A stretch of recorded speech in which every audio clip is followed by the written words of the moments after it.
how to add Hostinger domain to Blogger.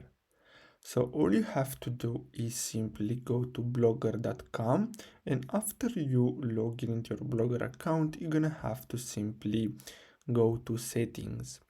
Now the next step is to simply scroll down and click on custom domain.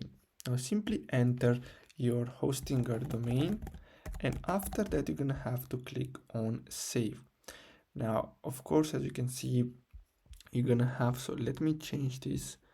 So let me add the entire domain. This is a fake domain, but you're gonna have to add your Hostinger domain. Now as you can see, they're gonna have to verify this domain, so you're gonna have to simply open the DNS settings and enter the following two CNAMEs. Now after you enter these CNAMEs, you're gonna have to click save again, and basically that's it.